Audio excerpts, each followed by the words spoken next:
Hey guys, welcome back to another episode of the No Limits podcast or show. I'm not exactly sure whether to call it a podcast or a show, but I think I'm going to go with the podcast. My guest today is Dr. Dimitrios Salampasis. That was a bit of a difficult one to say. Dr. Dimitrios is a lecturer of entrepreneurship and innovation at Swinburne University. He's got his PhD in what? Industrial engineering, business and management. Okay, yeah, that was a bit of a tongue twister. I couldn't say that. And I actually featured Dr. Dimitrios in my book, The First Step, which is out. And the reason I actually wanted to talk to him today and I interviewed him for my book was for a very specific topic, because I was really biased at one stage against entrepreneurship being taught. And so, I thought, what a better way to actually have this open, friendly discussion about whether entrepreneurship can be taught at university than to do it with an actual lecturer of entrepreneurship. And after meeting him, we became quite good friends. And I do want to thank you for opening up so many doors, especially at Swinburne University. I've spoken there for a total of 3 times because of the conversations. He says he's going to do something and he always ends up doing it. He's been introducing me to people, and I hope that one day I can return the favor and maybe this will be a good start as well. So I just want to thank him for being here today. And we're going to be talking about some really cool topics. It's going to be unscripted. There's no prepared questions. It's different. Dr. Dimitrios is a very, I'm just going to refer to you as Dimitrios for the rest of this. Yeah. He's a very academic individual. And so it's usually a lot of things by the book. In fact, one of the first things you told me when I met you and I came over to meet you, you said, I'm a by the books person. Well, I have to be, but today we're not by the book. Today it's not by the books. There's no script. There's no questions. We're just going to talk. And we're going to be talking about topics like entrepreneurship, whether it can be taught, the whole stigma around fake entrepreneurship. We're going to be talking about AI technology and how this is disrupting the world and people losing their jobs. And we're going to get your thoughts on all of this. So before I jump into it, I'd like for you to say a couple things and let the viewers know who Dimitrios is. Who are you? Yeah. So first of all, thanks again for the invitation. It's a great pleasure to be here. Just to make sure that whatever my views are my own. Yes. Okay, so we got to make this clear. Dimitrios' views are his own. That do not reflect Swinburne University. No, it doesn't. Just so we just have a very friendly discussion today. So basically, who am I? So if you come out and you say you support Donald Trump, you just want to make sure that's no, just joking. Go. So basically, I'm a Greek origin. Yeah. Born and raised in Greece. Did my studies in Athens. I've studied and worked in many different countries around the globe. I've always been involved in international projects since the age of 15. Done a lot of voluntary work. If you see my studies, they're very diverse. I started from business and public administration. Yeah. I moved to European studies. Then I moved back to education and psychology. And then I ended back myself into the Master of Entrepreneurship and Innovation in Luxembourg. Did my PhD in industrial engineering. Worked as a consultant. I've worked in the public-private sector. I had done a lot of voluntary work and work also in NGOs. How many countries have you been to? I've been to or I've lived. Just been to? Well, a lot. And what's a rough estimate? I can't say because I've been in lots of countries, both for work but also for holidays. More than 20? Oh, absolutely. More than 30? I would say more than 80. More than 80 countries? No way. No, more than 80. And also in many of them, I've been there twice, 3 times, 4 times. Wow. Yeah, so I know. There was a period that I was traveling extensively. Wow, that's amazing. So a year and a half, I found myself here in Australia. I was hired by Swinburne, so a new life, a new chapter. Yeah. First time as a full academic. Yeah. In a very, very good institution that I really enjoy working. Teaching undergrad and postgrad, undergrad innovation and creativity, postgrad venture planning in the Masters of Entrepreneurship and Innovation. My research, innovation in financial services, so I'm going to be sharing some ideas later on artificial intelligence, blockchain, cool. And all these things. Yeah. Oh, yeah. So we're going to be talking about crypto? Maybe. Okay. I'm cool. I'm keen for that. Yeah, maybe. So, I mean, having worked in the industry for many years into different contexts and having all this diverse background in terms of education, I think I bring a new cohort on the way I see entrepreneurship, I see innovation, both from a startup point of view, but also from a corporate point of view. And that's something that I also bring into my classes. Yeah. So I'm very happy to share some thoughts of mine on I'm excited for you to do that. your questions and have a very nice discussion. Yeah, no, I'm excired for you. I don't know everything, but I'll just try to address all your questions in a diligent manner. Yeah, so the No Limits podcast, like I was explaining to you before, it's not necessarily me interviewing you or asking, specific questions. There's no list, just to have a discussion about things that interest us. It's a No Limits podcast for a reason. There's no limits to what we could talk about. We can go and talk about, business all the way to relationships. It doesn't matter. Perfect. Whatever, it all links into each other. I really do believe. So what I want to start with though is something that actually drew me to you in the first place. Let's start there. That was our beginning of the relationship being developed, was me being a skeptic, a big skeptic about anyone lecturing and teaching entrepreneurship, not being an extensive entrepreneur themselves, or me not even believing that entrepreneurship can be taught. And so I become good friends with a lecturer of entrepreneurship. So it's really funny how that works. And I'm so happy I was open-minded enough not to be stuck in my bubble and to actually listen, because I would have missed out on this wonderful relationship. So what is your opinion when people come out and say, number one, we'll start here. If you haven't had extensive experience in actually being an entrepreneur, you shouldn't be trying to teach entrepreneurship. What do you have to say about that? First of all, I don't teach entrepreneurship. I never saw myself as a teacher of entrepreneurship. This thing doesn't exist. And whoever will tell you that we teach or lecture on entrepreneurship, I think they are either lying full of it, or they just don't know what they're talking about. Okay. Any kind of business school or institution, they don't teach entrepreneurship. What they do, basically, they will open some doors and they will provide some experience to the students, provide tools, and provide pathways for them to think, either getting into this way to try and do some and generate some entrepreneurial ventures, or simply get tools, ideas, insights to really develop further their existing businesses. Because entrepreneurship is not only about starting a new business. You can be an entrepreneur while working full-time in a company. Okay, yeah, you've said that to me before. Yeah. Can you explain that a little bit? Sure. I mean, if you see, for example, the new narratives around organization and corporations, employees nowadays are not only simple employees. They should be brand ambassadors. Okay. They should be part of the organization itself. Yeah. And being part of an organization itself, it doesn't mean that you only have rights, but you also have obligations. Okay. And an obligation can be bringing ideas, insights, and doing things that can bring value to the organization and to you.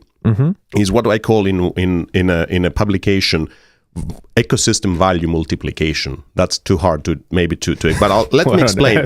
What I mean by that simply is that when we do something, we don't only do it for ourselves, but we do it also for the university, for the organization, for the company. Okay. I'll give you a very brief example. Yeah.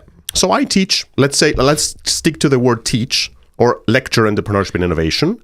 So I've got students, postgraduate and undergraduate students. Yeah. If I'm not good, or if they go and be totally dissatisfied, they will say bad things about the university. Yeah. They will say bad things about me. Yeah. But if I'm doing great and I do stuff in an innovative way, new ways, very, very, very rigorous ways, they'll go outside and say, hey, you should go to Swinburne because they do this and there is this professor there who's doing something excellent. Okay. So they become ambassadors. So they've gained the value for themselves, but also become ambassadors of the organization, of the company, of the university to the outside world. So you get a value both as a person because, yes, I've done my job correctly, so I'm getting the satisfaction, I'm getting the excellence, but it's also the university that say, okay, you should go there because they do this in this way, in this innovative way, and there is this professor or these professors who do this in a very different way. Okay. So that's what it is in terms of co-creating value. That's what it is nowadays. If you go, for example, if you work in a bank, let's say, and you're a very good client, or a very good person or a very good employee, and you try and solve problems, happy customers, Yeah. happy clients. They Yeah. will go outside and say, okay, went to the bank, did what I had to do, great service. I definitely recommend that. So what you're saying is that entrepreneurship is not just about, say, for example, being your own boss. Entrepreneurship is more being creative, and you can be an entrepreneur within an organization, or you can be entrepreneurial in your life just by approaching everything that you do in an innovative way. Absolutely. That's what you're saying. Absolutely. Okay. To me, entrepreneurship, intrapreneurship, technopreneurship, all name it, is all about doing things in a different way, in a new way, in a creative manner, Yeah. bringing innovation that can bring value, Okay. create value, and co-create value. That's what it is. Okay. Doing things differently Yeah. with a tangible outcome Okay. and a tangible impact. Yeah. That's what it is. Okay, so as an entrepreneur, I naturally feel resistance to because the thing is, when I look at entrepreneurship, personally for me, I always see it as I just naturally see it as starting your own business and being your own boss and doing things your way. Okay, so when I, as an entrepreneur who's actually been in business and has experienced the hardships of business and knows that it's really much easier said than done, when I hear about students going to learn how to be an entrepreneur, my reaction is, don't go and try to be taught how to be an entrepreneur. Go and actually be an entrepreneur. So what's different? Are we on the same ground, or do we disagree? What's different between the way I think and the way you think, or the way I think and a lot of other entrepreneurs who may be watching, or other people who I work with who are in the actual real world starting businesses? What's different between the way we think and the way that you think? I think the problem, if we see it as a problem or as a paradox, is the fact that what you're saying is that go out and do it. Yes. While you think we say, just learn it. just learn, but that's not the case. Okay. If you're at the university and you study, Yeah. what prevents you from doing it? I've got students, for example, or I had, who had their own businesses, and immediately what they learned in class, they would go and apply it. So it's not about learning but not doing. Yeah. Is simply learning and applying it either now, if you have an existing business, or putting the foundations for a new business, for a new venture, for an existing venture. Okay. Do you know what is the first thing I say when I get into class? What? I'll tell you that. Tell me.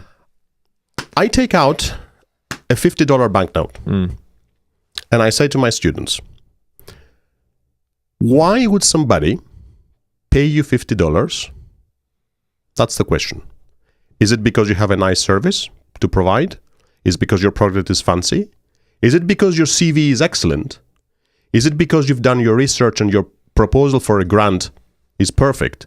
Is it because the project that your company is suggesting is great and it fits into the business? Yeah. Is it because you're solving a problem or a pain of an existing customer? What is it? Why would somebody spend this money to you and don't go to somebody else? So it's not only about starting your own business or having a very fancy product or a very fancy website or a very fancy whatever social media platform. Yeah. It's really how you're making sure that whatever you do solves a problem. And at the same time, the person would come and give his or her $50 banknote to you to buy your product, your service, to be able to solve and relieve the pain. That's what it is. Yeah. I can't even disagree with that. Yeah. Because that's actually the case. And maybe in retrospect, when I think about it, I had to read many books, study many people to actually learn that concept and to finally understand and grasp it. Whereas maybe some of your students would understand that from their first class. So university could be now looked at as a way where you take a look at all the different avenues that someone can go on to actually learn about entrepreneurship, strip away the bad and just focus on the main concepts, because that's actually true. Even when I've experienced the most success in my business is when I've actually zeroed in on really main questions like, who is my customer? What problem am I solving? And then when I actually decide and understand what problem I'm actually solving and what pain I'm relieving, what I can then do in turn is when I write my copyright for my marketing, I can target it to speak to that particular person. How I'd write my marketing for a student who's in year 12 would be very different to how I'd write it about a stressed out mother who has a student in year 12. Absolutely. After I identify this person, I do see a lot more results in return. So I see where you're coming from. So what do you think the most... And can I add something? Go for it, more? yeah. Another difference, or I don't want to use the word difference, it's just another way of seeing things, is the fact that when somebody does things on her or his own way, they've got their way. Yeah. The problem with that is sometimes it tends to be so much grounded in the way you do things that you miss what is happening outside. So when you come within a class, an entrepreneurship and innovation class, normally the person who is teaching, let's put it in inverted commas, because I'm not a teacher. I'm simply an orchestrator of resources and knowledge. That's what I see. I like that. Okay. That's what I am, and that's what You are an orchestrator of resources and knowledge and trends. That's what I am. That. That's nice. Which means bringing slides with speakers, and resources, and so on, and updating things all the time. So as an orchestrator, what you're trying to be is you're trying to give as much of a holistic approach as possible. And you're also giving to the students insights and ideas to challenge them, for example. You know what? During block 3 of my venture planning, we discuss about business plans. Do you know what my first slide is? What? Is a screenshot from a newspaper saying big entrepreneurs never use business plans. That's how I start. Okay. So basically I destroy all my other 50 or 60 slides with this. Yeah. So we have a discussion with my students saying, okay, do we need a business plan? Yeah. And then we say yes, no, and why, what stage. So you're putting them into a narrative of thinking critically. Yeah. And taking them out of one's own way of doing things. So you bring this multiplied approach. That's how I call it. Yeah. It's an approach that brings different insights. So, because also bear in mind that a single view is also being put in a particular context that you did. If you have, for example, an entrepreneur who coming to talk to you, 20 years experience, 30 years experience, this experience is being grounded in a particular content, in a particular context, which doesn't mean that it's applicable to another content and another context. So you've got your way, but sometimes you don't see beyond that way, or you don't want to see beyond that way. Because you're busy, because you've got your own way of doing things, because this is how it has worked for you. Whereas when you come in class, I don't have this my own way of doing things, so I'm trying to bring you multiple ways.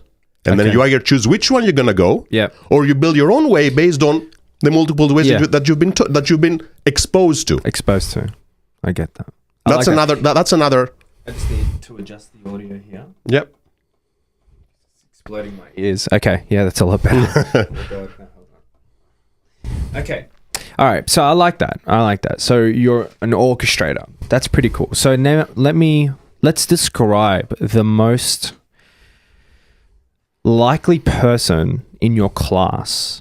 Who would that be? Describe this person. Who would most benefit from doing a degree or a course in entrepreneurship at Swinburne, for example? Shout out to Swinburne. Okay. Well, a big chunk of people that we have is people who have just finished either their bachelor degree, so they want to have a master's degree, and at the same time would like to start their own business probably, or they already have a business. For example, if they have a family business and they want to change how things are, they want to get into the business themselves. We might have people working in a normal job in a company, so they want to do. So are they people who come to your class are usually older? The average age is between, let's say, starting from the age of 24, 25. Oh, okay. So they're a little older. Yeah, I did notice that when I came and spoke at your class. They're not as young as I had anticipated. No. Is that the case across other classes? Because, when I spoke at your colleague Andrew Rickson, Andrew Rickson's class, but you spoke in the undergraduate. Undergraduate is different. Undergraduate is at the age of 18. Yeah. And there you've got also people who either they have the spark and they want to start their own business, or at the same time they want to get these tools, they want to get these resources, or even though they're going to go and do something in industry. All right, so it really depends. Yeah. And it's also, when you do a master's degree, it's not about only specializing, it's about upskilling yourself. And you also do a master's degree to get deeper into things. But you do a master's degree because you have been experienced and exposed to an existing working environment, an existing style, and either you want to change it, or you want to improve it, or you want to shift. I've got, for example, a student who at the end of his program, she said, all right, I'm going to start my own business. She did it. I've got a student who goes back to his work for a very respectable company, and he's using the tools that we discussed in class, and he's changing how things work. He's becoming more effective in proposals. He's becoming more effective in project management. He's becoming more effective in understanding the finances. So there are different ways. And, knowledge is something that is not applied immediately, or can be, but also can't be applied immediately. So sometimes things need to be mature enough, or things need to be put into perspective in a specific content and context. I always believe in that. Yeah. In 2009, I did my teaching qualification back to Greece. 1 year. Yeah. While doing that, I was coming home every day swearing to the fact that, why am I doing this? Why would it help? Do you know when it helped? When I got hired at Swinburne in 2017. So almost 10 years later. This is when it paid off. I believe so. And this is where it helped me understand, I was doing that at that time. That's what it is, and how you see the linkages. Yeah. So sometimes people get depressed or disappointed because things don't pay off immediately. Yeah. They shouldn't. Oh, the classic example. They shouldn't. Classic case. Things don't pay off immediately. Yeah. There has to be the right time. I always believe in the right time, at the moment that things happen. Yeah. And every time I try to chase something, it never happened. Because that wasn't the right moment. Okay. It might sound a bit superficial. It might sound a bit, emotional or psychological. But I believe that sometimes things need to be put into perspective, and they will happen. Okay. I mean, if you could ask me a couple of years ago, would you be comfortable to sit in front of a class and teach? I would say no. I'm 37. That's my first time as a full-time academic. Yes, I've done guest lectures, I've done speeches, I've done workshops, but that's different. Being in class, orchestrating resources, students, knowledge, guest speakers, everything, I believe it has a bit of an art. Yes. And management, for me, business and management is also an art. It's not science. And again, is my thought on that. Bit entrepreneurial in itself. Of course, because when I do my job right, and when I do my job right, is the fact that I bring guest speakers in from different industries. I bring, for example, technology in, projects, doing things differently, and not simply doing a PowerPoint karaoke, for example. Yeah. That's not my phrase. I borrowed it from a student of mine. Yeah. Students like that. Yeah. And when they are happy, because at the end of the day, the students are our clients. Yeah. So when you have a happy client, that client will be an ambassador, again, and I repeat that, and he or she will get value for himself. So I got a degree, which is good, and I learned knowledge, but at the same time, they will multiply that by saying, okay, go to that university, go to that company. Yeah, the same way a business owner would have the effect on their clients. Exactly. Then their clients become their brand ambassadors, bring them more business. So I see where you're coming from. We strive for excellence. That's right. So I was actually taught something. I read it. Jordan Peterson. Are you familiar? So Jordan Peterson said, when you're having a discussion with someone and you're trying to see what they're coming from, which I am trying to see, I'm trying to see where you're coming from.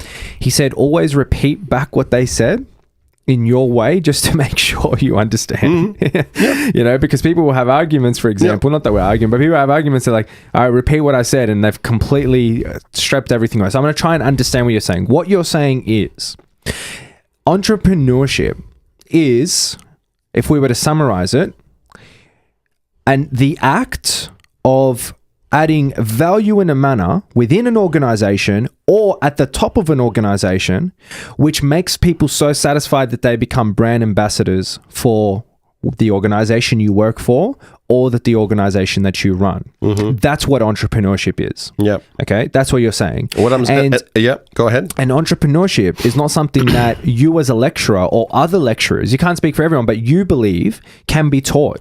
It's more something you can orchestrate. Yeah. Very similar to maybe how I do it, where I write a book and I say, go here, go here, go here. You know, that's essentially teaching entrepreneurship in a sense too. I'm not there to teach anyone how to be an entrepreneur, but I'm just saying, look, I did a whole bunch of research to find this program. I'm just going to give it to you right up front. I'll save you a whole bunch of time and money. And that's what you're doing for your students at Swinburne, but over, you know, a couple years. Exactly. And so it's just a little bit more, it's just more intense. So I don't think what you do and what I do as a person who's putting himself out there, running a business and trying to put out content is really that much different. No. So I think I'm starting to see where you're coming from. Now, did you want to add something to that as well? Well, basically what I wanted to say is that because I need to respond to the question, why would somebody come and do a degree on entrepreneurship and innovation? Upskilling nowadays and what I call as learning ability, I think is the top skill that somebody needs to have. The eagerness to keep on learning. Yeah. And also I'm going to use a word that I don't like, is also a matter of being employable. Yeah. It's a word that I don't like using, but we live in a world that is competitive. Yeah. We live in a world that opportunities exist, but not many people know how to either generate them or how to leverage them. Yeah. So a university will give you resources, will give you knowledge, will give you tools, will give you exposure, will give you networks, will give you opportunities, and will give you a place to safely experiment and experience. Okay. That's what it will give you. I think that's and it will really nice. and it will probably give you, and it will probably give you also. I mean, being 37, apparently I've done lots of mistakes in my life. I have done, and I acknowledge that. Yeah. If I can help a person who might have in front of him 20 traps, if I can help him maybe avoid 10% of these traps, why not? Why not? And save him some time or her some time. Why not? And money as well. Time yeah. as money. Why not? Okay, I see that. So what you were saying as well, which is very interesting, and this is something I was really curious to talk to you about as well, is you were saying that right now, one of the main things people can be doing is upskilling to become more employable, which is a word that you don't like to use. Now, a lot of people are aware. Career ready, let's put career it that ready. way. But just being employable in general, right? We're moving towards an era where that's someone not being employable isn't just reflective of what they've done to upskill themselves or be talented or the degrees or the qualifications or experience they have. Being employable nowadays is a direct reflection on what technology is doing. Because once companies are figuring out how they can automate and utilize technology to do what someone else is doing at a click of a finger, even quicker than that. Yeah, people's jobs are being substituted. So if we were to move forward and take the perspective that people are taking when they're scared about the automation, when they're scared about the AI technology coming in and just learning by itself and figuring it out, which is super fun to think about, super scary at the same time, but also you put fun and you put scary together, you get excitement. So it's exciting to think and it's exciting to talk about. What do you see? How do you see the innovation that comes with entrepreneurship affecting people's jobs? How's it affecting the world? What's your thought on AI and how that's changing everything? Well, there is a big discussion about technology leading to loss of jobs. Yes. Even if the numbers could probably reflect that, it's not about of losing jobs. It's about changing how things happen. Okay. So let me give you an example. Yeah. All right. Self-driving vehicles. I'm just about to talk about that. Yeah. Self-driving vehicles is all this kind of technology, will allow, for example, trucks, let's take the logistics or let's take the supply chain, will allow trucks to travel 24/7 without drivers in. That's going to be a lot of lost jobs. So all these drivers, they will lose their jobs. Yeah. So what can we do? Yeah. We need to upskill them Okay. to do things. I don't know what, but that's something to be discussed. What can they do to make sure that they are not left out of job? But the job that they will have probably won't be the one that they had. And you know, existing narratives also say that a person in this era will change 5 or 6 jobs on average. Mm. You know how many jobs have changed over my life? How many? 7 so far. Wow. Why? Because of circumstances, because of mistakes, because I was bored, because I didn't feel that that was the right thing for me, because I wanted to experience other things. I mean, I've studied in 5 or 6 different countries. I've lived in 3 or 4. Nobody asked me. Nobody pushed me. I pushed myself. You want to call this something an entrepreneurial mindset? Fine, call it. That's not the thing. The thing is that staying stagnant in a particular situation, of course, somebody might say, okay, but this gives me safety. I have a family I have to support. Fine. But always there is a way to change things. So what you're saying is, regardless of what these technologies are going to do, people will and should be willing absolutely to find something else. Absolutely. Okay, but now when we're talking about the number of people who are going to be losing jobs, it really starts to get hard to think about what they could possibly do. Here's the thing, right? With drivers, driving is something that does not require a lot of skill. It doesn't require a degree. It doesn't require a lot of qualifications. Heck, it doesn't require a lot of experience because all of us are driving. I'm driving. I don't drive here, but yes, I do. But you live in the city. If I was in the city, I wouldn't even have a car. I'd just be having all my meetings and traveling around the city. But a lot of people do drive. So with the skill of driving, there is maybe you'd have to just get a little bit better, the servicing, dealing with clientele if you're an actual driver. But we know the taxi service, just the low quality of service that we get in the industry is a direct result. It is the catalyst for why apps and companies like Uber are coming in and taking over, right? Which we'll speak on a bit later. But driving is the most popular job in the world. I'm pretty sure I read there was a statistic which said being a driver is that when I go to my country in Syria, it's all yellow taxis. When you go overseas, there's a lot of taxis. Even here in Australia, there's a lot of taxis around the world. Being a driver, whether now it's Uber, whether it's taxis, whether it's a truck driver, being a driver is one of the most popular jobs in the world. And we are 110% moving to the direction where these people are going to be jobless. These people are going to be jobless. There's going to be no need for Uber to hire drivers when there's just driverless cars. There's going to be absolutely no need for companies to hire truck drivers, which get paid a lot of money. They're going to save a ridiculous amount of money putting truck drivers aside and having driverless trucks. There's going to be no need for them to be employed, but we're talking about millions and tens of millions of jobs just like that gone. What do you say about what's going to happen, right? First of all, this won't happen tomorrow. Yes, but again, we have to plan ahead. Yeah.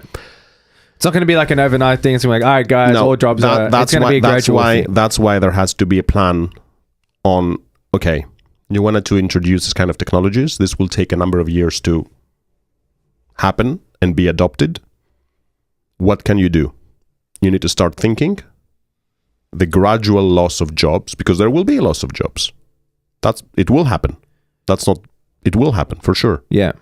How can also themselves start thinking about this, and also how the companies itself can help these people to change the shift of their existing job. I'm sure. I mean, look, I'm not an expert in that, so I cannot tell you they have to go and do that. But definitely there has to be this thinking. Okay, we got. And this is something, for example, universities can help in. allowing the people who are in need of something different, allowing them, giving them the tools and giving them the resources to do something different. And that's something I think where business schools, and particularly courses around entrepreneurship and innovation, can help. Yeah. Towards giving you a change in the mindset of, okay, what can I do differently? What can I do that can still keep me active? Yeah. Of course, that this doesn't happen from a day to the next. But yes, I fully agree that there is going to be a loss of jobs. Absolutely. What do you think of taxis versus Uber? I'm going to have to send a message. Someone's playing their guitar. Did you hear that? Oh, yeah. Taxis versus Uber. Well, the whole idea behind Uber is simply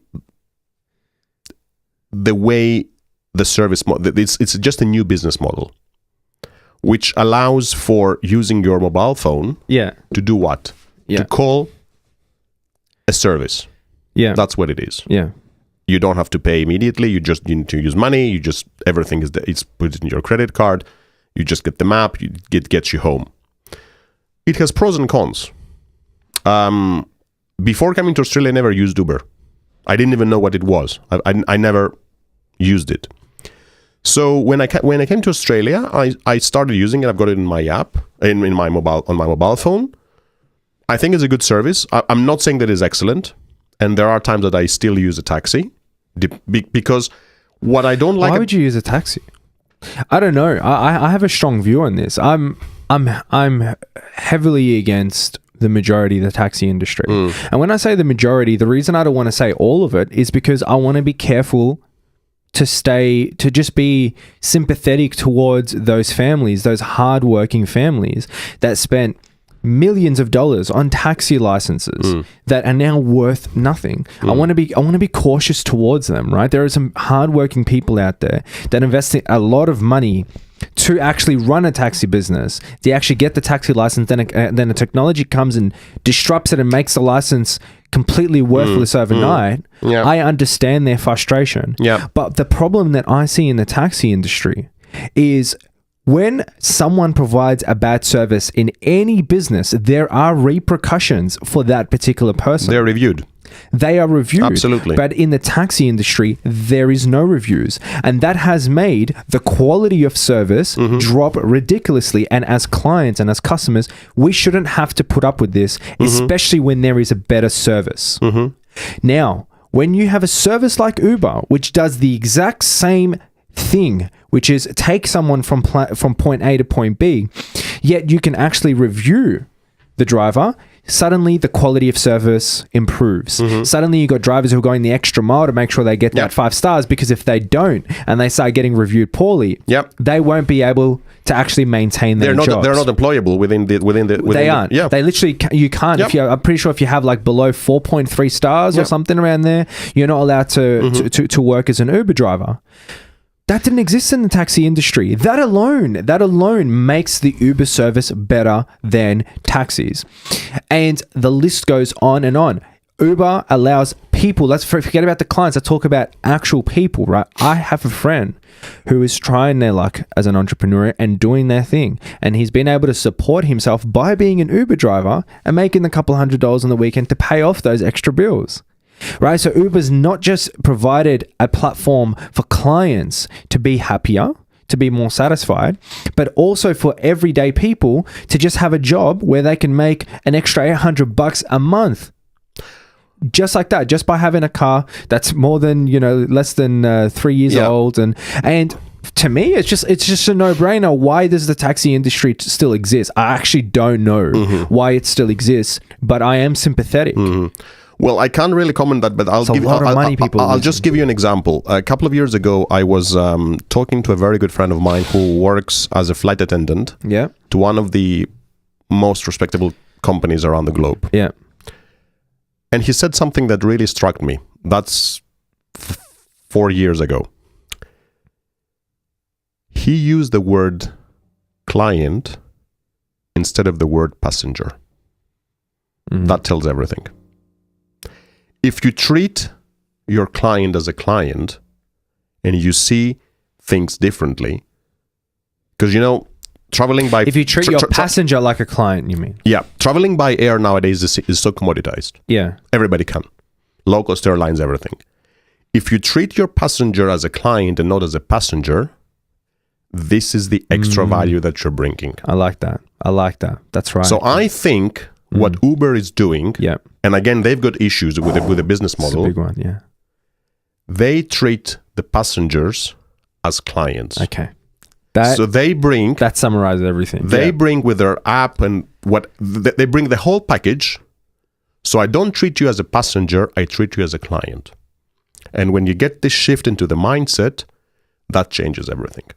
And this particular airline that I'm telling you, 4 years ago, this good friend of mine told me that. Clients and not passengers. That tells everything. And that's what the taxi industry probably has not been able to do and will not do. Maybe. I don't know. They've put out 1-3 caps, the app. Okay. And their slogan is no search times. You know, you don't have to pay extra when it's busy. Putting out with first of all, they reacted way too late. And the reason they reacted too late is because they spend most of their time protesting and screaming, this is not fair, rather than, oh, this is 100% going to happen. It's so logical. I don't understand how they could not have seen that Uber is going to power through every single regulation. The world wants it. Customers want it. Clients would take an Uber over a taxi. Most people, okay? Majority of people would take an Uber over a taxi in the current standings when you compare the services, when you compare how easy it is and how, and even the price is now getting super competitive. Absolutely. This was going to happen, but they spent their time saying this is not fair. Yep. The people at the top spent their time saying this is not fair, lobbying with the government, and they didn't spend enough time saying this is going to happen. Now, what can we do to be on the wave rather than get crushed by it? This is, and now they've done the app, but they've done the app too late. They're trying to compete with Uber. They're trying to beat Uber now. By putting out an app like this, which is the biggest mistake. But it's a massive mistake because you're not going to beat Uber at its own game. Exactly. Okay? You're not going to beat it. Not as a taxi company, especially when the same people who allowed you to get to the stage now where it's too late are still at the head. Yep. They're still there. They're still the presidents. They're still the executives are still there. These people with old mindsets that were complaining and lobbying and spending time protesting the government and eventually got crushed by the wave. It's like they saw this big tsunami coming like, no, this is not fair. Yeah. This is not going to crush us. Go back tsunami. It's like, someone was like, other people were like, this is going to come. It's going to come. Do something. Protect yourself. And they didn't. The biggest mistake somebody can do is simply copy a business model, an existing business model, and trying to do things as somebody else does. That's the biggest mistake, and that goes to everything. Yeah, not just in taxi business or anything. It goes everywhere. I just don't see how they could. I don't see how the taxi industry could actually survive, even with an app. It's good. They're giving it a fair shot, but I don't see how they can survive. It's first of all, Uber's the startup costs to actually be an Uber driver, like just talk from an Uber driver's perspective, ridiculously cheaper. Yep. You just need to use your own car. Taxi, you have to have, the actual taxi, you got to rent it, or you got to pay for a license. Okay. So now let's talk about the customer service. Okay. Uber, what it takes to actually become an Uber driver and what you have to present yourself as a person. It's not nothing crazy. You know what I mean? And you've got complete flexibility. It's much easier to become an Uber driver just as a person, like the way you want to dress and the way, like, I'm pretty sure taxis, if they're representing a taxi company, they've got to be dressed in a certain, I've never went into a taxi with a person dressed casually, but as an Uber driver, you can. So it's even more casual and cooler, and people love that. Okay. And Uber right now, because of how powerful they've become, and they did this before, they're willing to lose billions of dollars to make sure their prices are better or at least competitive with everyone else on the market. They're literally willing to lose right now. They got so much money. They are willing to lose money to win the long-term game. How are you going to compete against that? I don't see how they could survive. you know what? I'm inspired to definitely sit down with someone who's an expert, or reach out to someone who's willing to have a conversation with me in the taxi industry at a high level to just explain it to me, because I'm sure I haven't seen the full picture, but just on the surface looking, I don't see how it could possibly work out for them. Again, it goes back to what I told you before. Why would I get my $50 banknote and I'll give it to you? Why? A couple of weeks ago, I was in the US for a business trip. So with a colleague of mine, we took from the hotel a taxi to go to the airport. We got to the airport, getting my credit card to pay. I don't accept credit cards. Yeah. Really? In 2018, the taxi didn't accept. Yeah. Am I expected to have American banknotes with me? Yeah, I paid with a banknote. Fine, but why? Why are you not running the extra mile to satisfy your customer? This is where the game is being played. That's right. And if you actually think about it, why wouldn't he accept credit cards? Because it's an extra added cost. Like, think about that for a second. The way taxi drivers will accept payment is they actually have to have one of those ATM credit card machines. Uber does it all seamlessly throughout the app. Exactly. So yeah, there are many different ways. So, but again, passenger versus client, that tells everything. Yeah. Not just passenger versus client. Okay, I see it. It's very, very evident why a client would want to choose Uber over taxis, which they are doing. But what people fail to understand is that Uber is not just made it so much better for clients, but it's also made it so much better for the average person who can now, with a car that's less than 3 years old, just start working on the weekend and make enough to pay off their bills. Imagine what an extra $800 a month would do for someone. If they were to save throughout the year, they can go on a holiday, they can pay off their last bill, they can, start their business with that money. There's so much that someone who earns a salary and lives paycheck to paycheck can do with an extra $800, an extra $8,000 a month. And it's not going to cost them anything to do it if they've already got the car. Yep. And even hiring a car to use as an Uber is cheaper than hiring a taxi. Yep, I agree. It just cannot be. It can't be cheaper to hire a taxi. With the taxi actually having to be like an identifiable car for it to have the license for. It's if they're I don't know, like another thing is say you were to buy a taxi car, right? An actual car that's a taxi. Your normal car can be used as a taxi, right? A normal car can be used as a taxi as an Uber driver.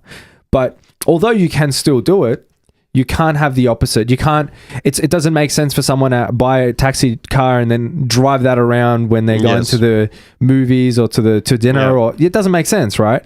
And so, especially if you've got the type of taxi cars where the taxi driver is completely protected by the glass windows and things like that. Yes.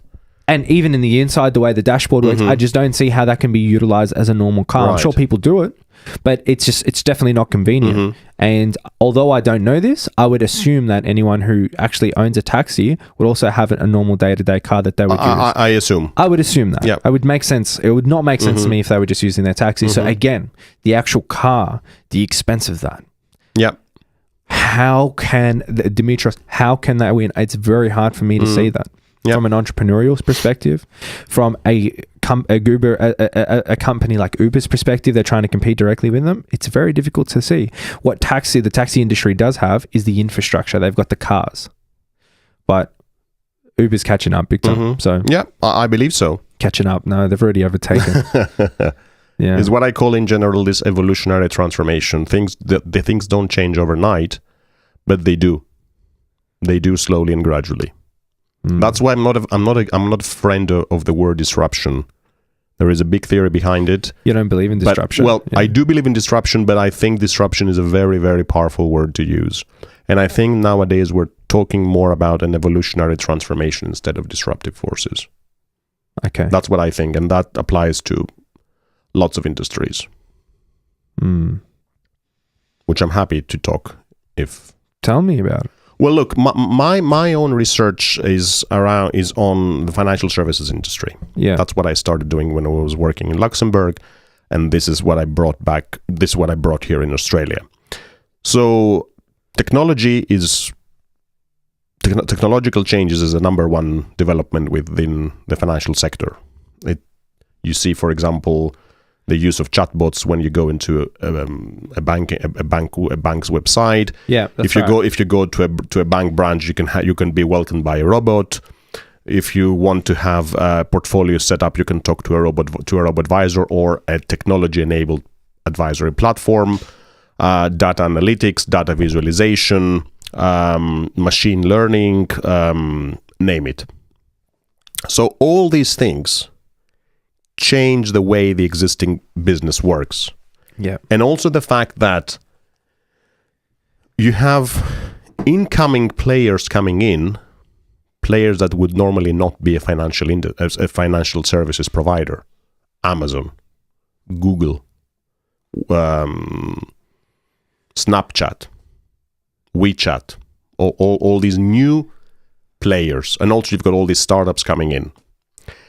The difficulty within the industry itself, and again, I'm not a finance professional, it's just the way that I observe things and I see things, is regulation. It's a highly regulated industry, and it should be. It should be, because we're talking about people's money, we're talking about people's assets, we're talking about people's wealth. So it's very difficult for somebody to enter the industry. That's why all these things change the existing ways of that the industry is functioning, but we're not in the verge of disruption, that I would say. People will still go to the bank, maybe. So we might not need banks, but we need banking. We might, for example, don't use our credit cards anymore and we use our phones. So the phone it changes the way it's working, so it becomes more of a payment instrument. It's kind of evolution thing. Yeah, I mean, I've got 2 students working with me at Swinburne at the moment to develop a software and an application to use their phone as a door key. Wow, that's interesting. With Bluetooth technology. So basically, they are using an existing mechanism, an existing device, but they change or they add to the existing value of the device by using it differently.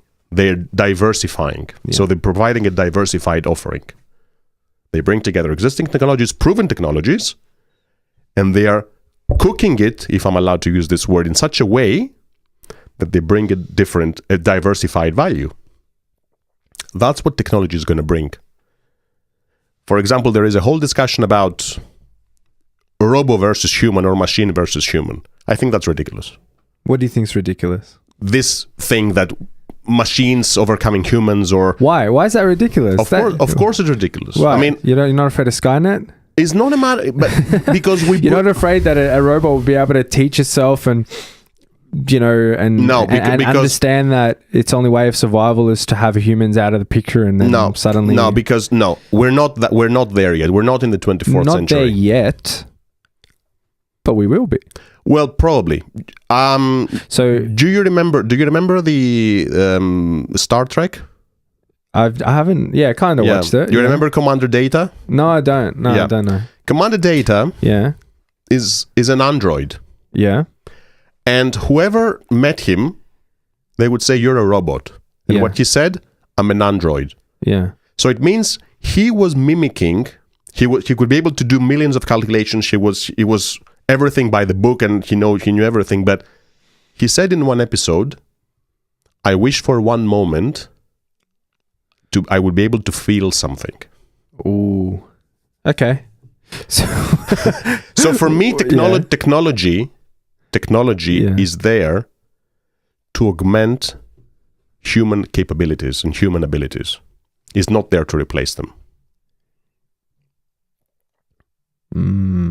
So you're saying... I'm saying that... But what if... What I'm saying that is that technology will be used to do things that the human mind cannot process as efficiently and effectively, but the human mind and the human nature is going to be there to be supported by technology. It's not about killing the human. is about using technology to augment existing value creation. That's what it is. Okay. I see where you're coming from. So this narrative behind machines versus humans, pardon my language, this is just unacceptable. Pardon my language, and doesn't even swear. Yeah. You're such a professor. Yeah, pardon my language, and then just realizes, I probably don't want to swear. This is unacceptable. Yeah. Oh, that's so funny.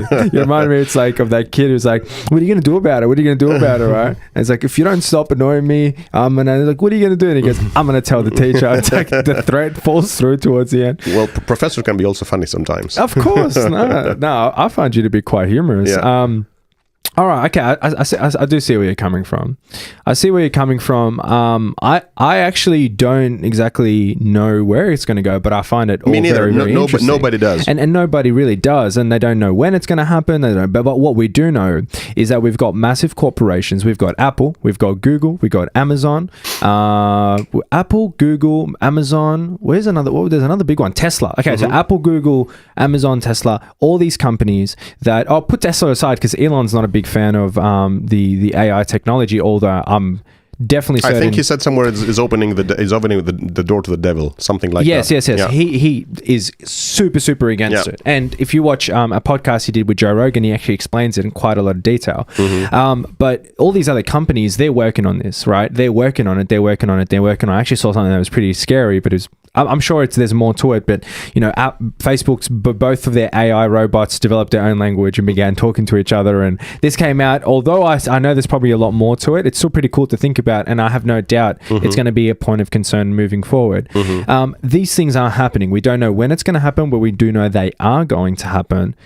So, as normal people living their lives, getting through life, getting through another day, do we really need to pay attention to this, or do we just let them take care of it? Do we have a responsibility to be aware?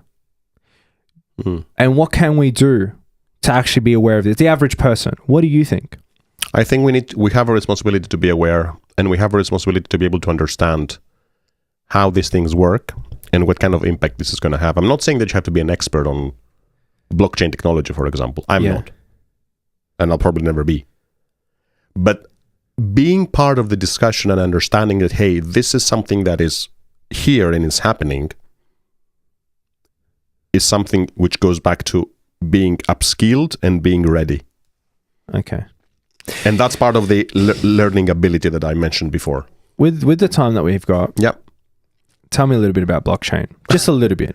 Do you think it's going to have... Yes. Because the thing is, like, a lot of people don't really care about blockchain. They care about crypto, and they care about investment and making a lot of money. And that's, I think, the biggest mistake that happened within the blockchain discussion, that it was solely associated with making money, cryptocurrencies, and this virtual currencies. And I think that it lost a lot of value and credibility within the discussion of the real value that the blockchain technology can bring, which nobody still is aware of. And again, I'm not an expert. I'm just reading. I'm just learning myself. So it will definitely have a strong impact in lots of industries. Do you understand it enough where you can briefly explain it to someone? I would rather not. Okay. I would rather not, because I understand it, but I'm not in the position to repeat it in such a way that it is easily understood by anyone.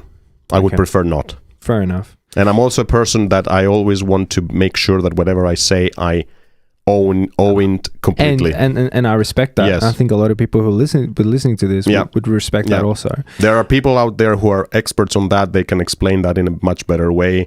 There are also lots of videos, so I would rather not explain it how it works. It's just a distributed ledger that does a lot of things, but let's leave it to the professionals. Leave it to the professionals. Yes. Yeah, there are a lot of places people can go to learn about it, for sure. I was quite indulgent in it at one stage, but I was definitely one of the people who fell more in love with cryptocurrencies skyrocketing and making money than I was. Kind of got distracted about the whole blockchain thing.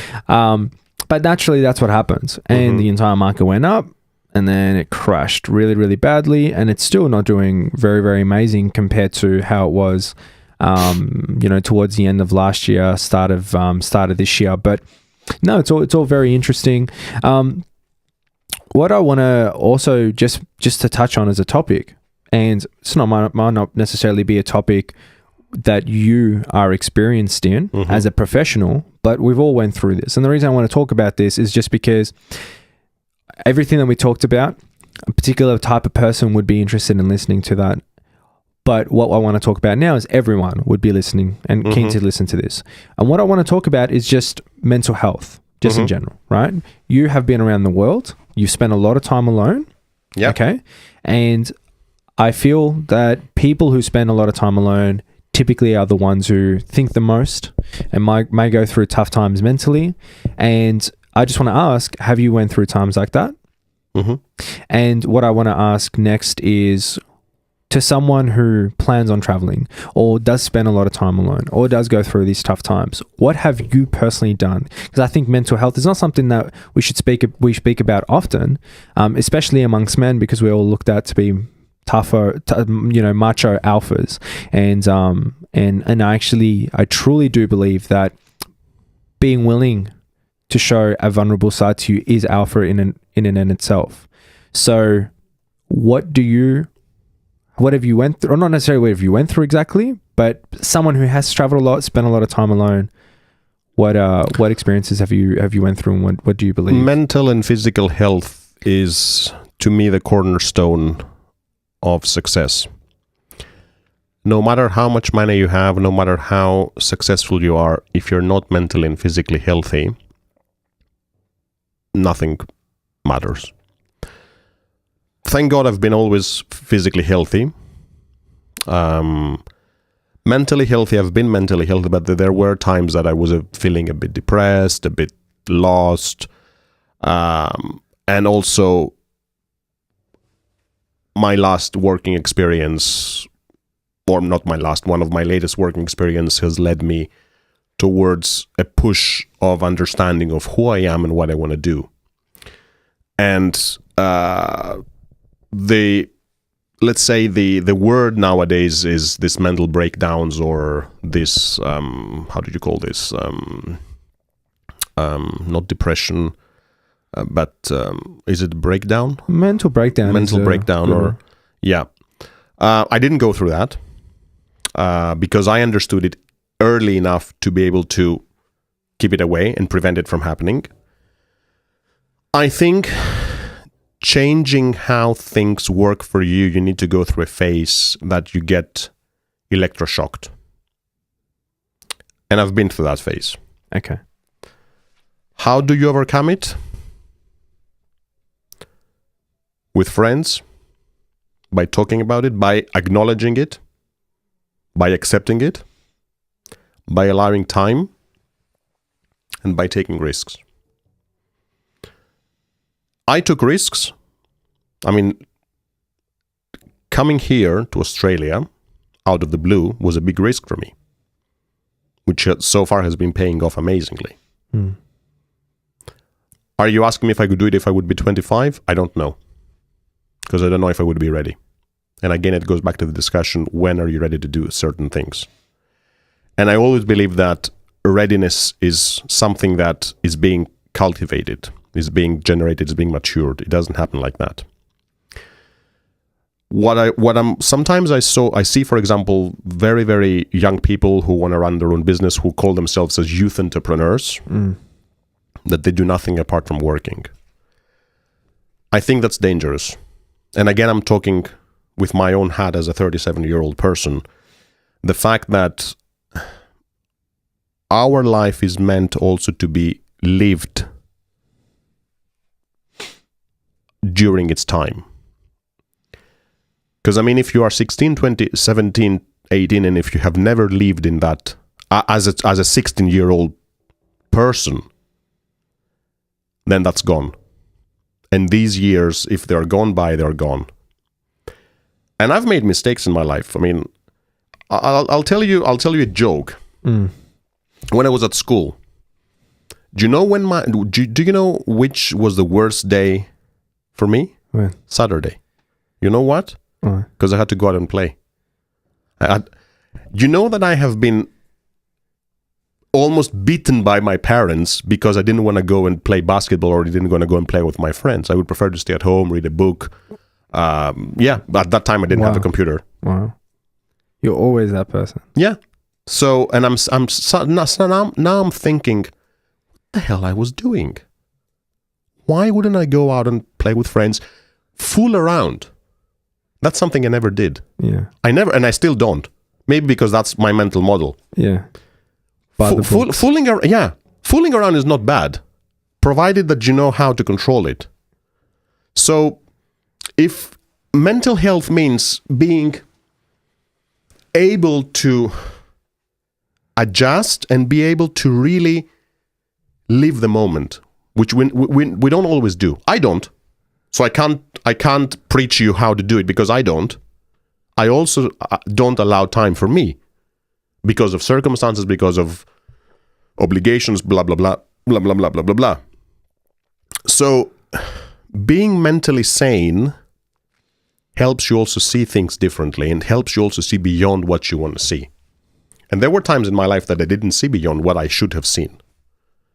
And that's something that I'm always saying to my students, to the people, to my friends. Try to live according to the age that you are. If you are 16, it's absolutely fantastic to have ideas, to be able to see things, to be different. But at the same time, don't lose your childhoodness. Don't lose this healthiness of your soul. That's interesting That's an interesting way to look at it, because you're essentially saying the reason maybe a lot of young people or individuals in general are going through a tough time is it can all be quite relative due to expectation, thinking they should have done more, thinking they should be different, comparing themselves to other people. And sometimes by taking a step back and living in the moment, looking around and being like, geez, I've got both my arms. Some people don't have that. When you compare yourself to others and when you're always asking for more, it shows basically that you don't even know who you are, that you're always going to be somebody else. And that's one of the biggest mistakes somebody can do. I've done that in the past. I have failed jealously. I have. I'm giving you I'm vulnerable. I'm telling you. I have failed jealousy. I have felt being envious of other people. But then, how did I overcome it?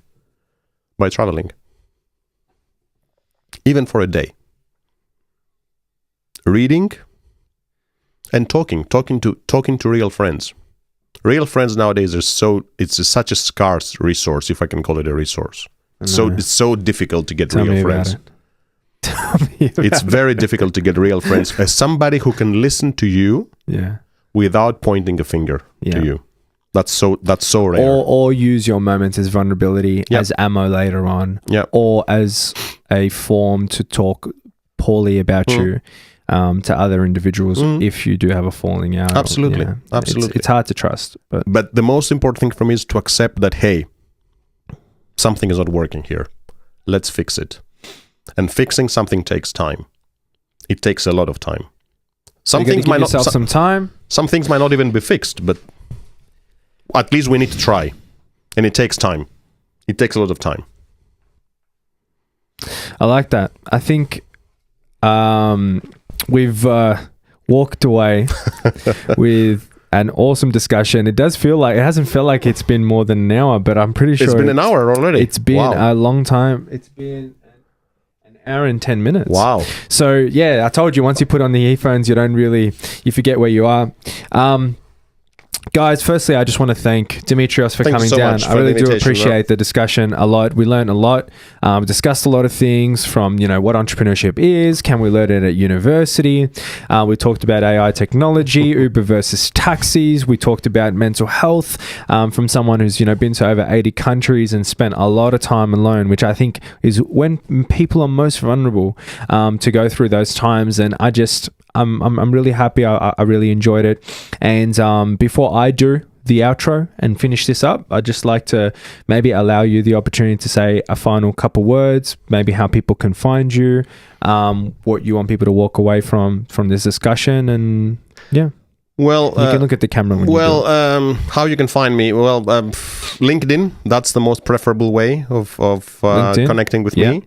I prefer Facebook is more of a personal touch. LinkedIn, yeah. So LinkedIn is a professional platform, and that's how it should be used. Yeah. So if you want to connect with me on LinkedIn, feel free.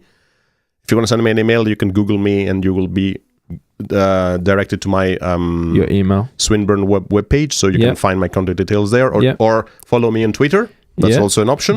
I'm not a very active user, but I'm trying to. Yeah. I don't have Instagram yet. Everybody's pushing me to get one, but I don't have one yet.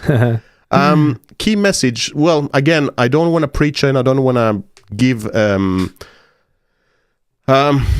don't want to give advice. What I would just say is that if you have something that is bothering you, find time to fix it. That's beautiful. And don't That's it. Don't be disappointed if it doesn't pay off immediately. It will pay off at some point. So allow time to fix things. I like that. All right, guys, thank you so much. If you've watched this from start to finish, you are an absolute legend. I hope you like this episode. This is episode 2 of the No Limits podcast. I'll be interviewing some more awesome guests later down the road. Now, if you want to find me, I've got my Instagram handles all over this video. My book is pretty much out at this stage. I'm not sure where I'm going to put out this video, but the launch event is going to be happening at the start of December. Let me know what you guys want me to talk about, what areas that you like the most. Put it down in the comment section below. Let me know what you want to hear me talk about more, what kind of guests you want me to have on the show, and I'll do my best to accommodate to it. So once again, always remember, let's grind, let's hustle, and let's make our dreams come true. This is episode 2 of the No Limits podcast. My name is Leo. That's Dr. Dimitrios, and we're out. Take care.